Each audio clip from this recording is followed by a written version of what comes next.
বিসমিল্লাহির রহমানির রহিম। আসসালামু আলাইকুম। দীর্ঘদিন অসুস্থ থাকার পর আপনাদের সামনে কথা বলতে পারার জন্য আল্লাহর কাছে শুকরিয়া আদায় করছি।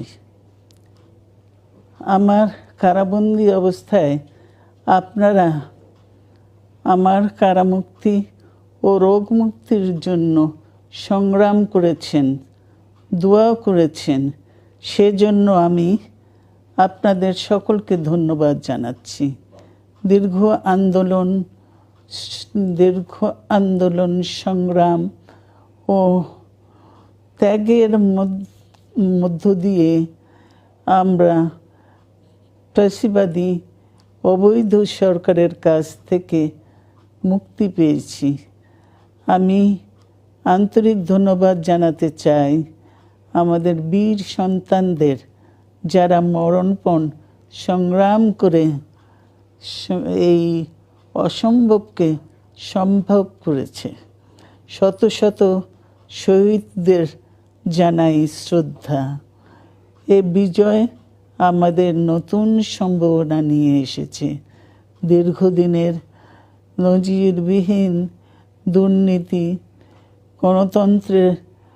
গণতন্ত্রের ধ্বংসের স্তূপের মধ্য থেকে আমাদের নির্মাণ করতে হবে এক সমৃদ্ধ বাংলাদেশ।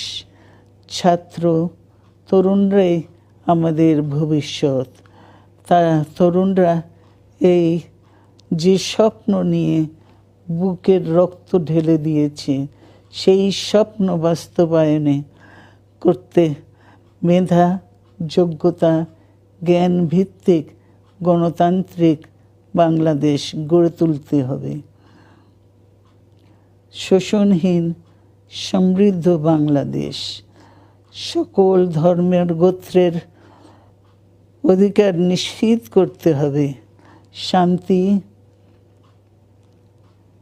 প্রগতি আর সাম্যের ভিত্তিতে আধুনিক বাংলাদেশ নির্মাণে আসুন আমরা তরুণদের হাত শক্তিশালী করি।